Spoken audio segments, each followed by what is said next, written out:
Welcome back. The unemployment rate is currently at 27% in South Africa.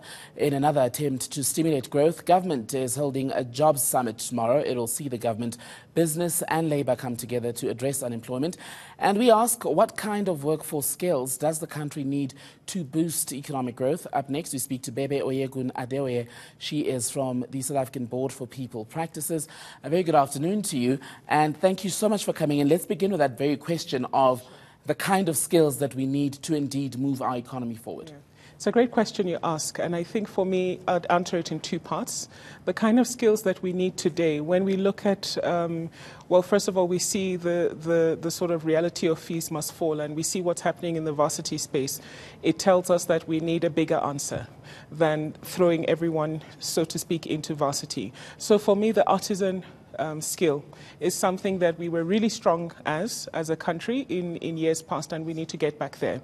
When I talk about artisan skills, I'm talking about plumbing, fitting, shop fitting, electrical skills. These are skills that as soon as you learn them, you can start making money from them.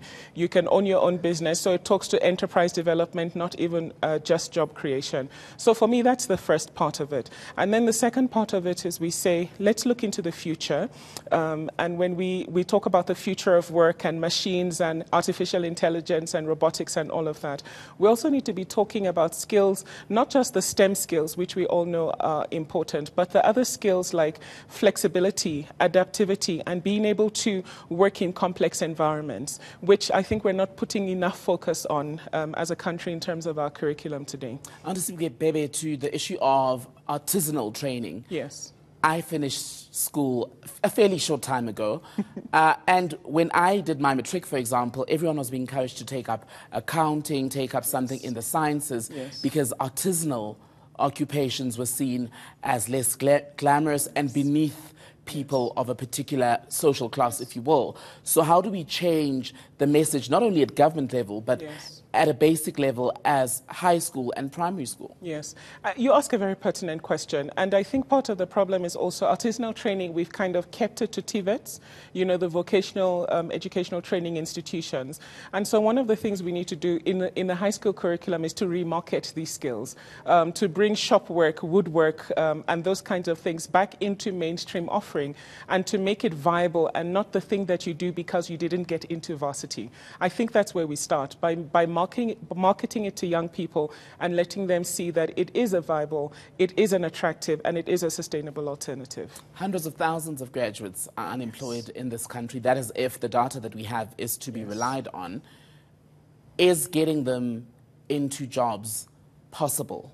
And how long might it take? Great question. So one of the things that I've observed in my own career, and I've worked not just with the SABPP in the sort of learning quality assurance space, but also in corporate.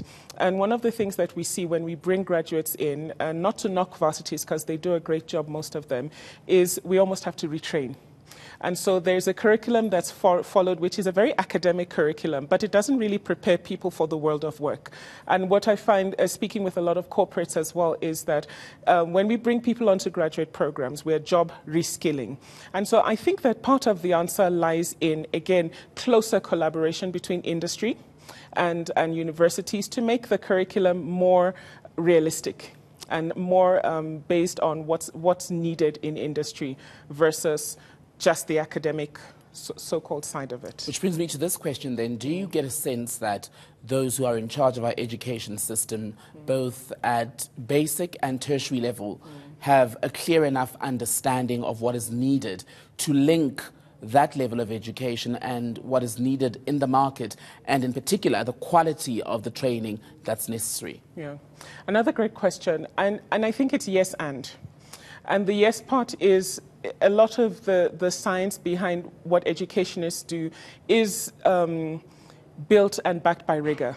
So there's science behind it, there's logic behind it, there's research behind it, and a lot of what we get even in industry comes from that research.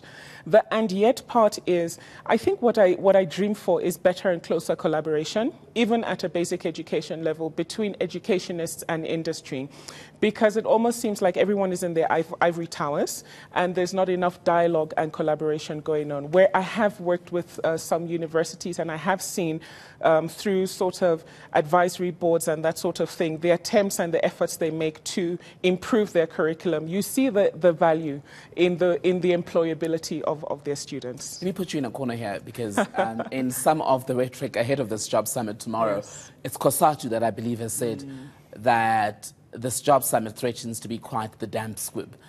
Are you hopeful that anything realistic, anything tangible will emerge from those discussions? Sure. Look, and I think for me, I tend to take a positive view on things.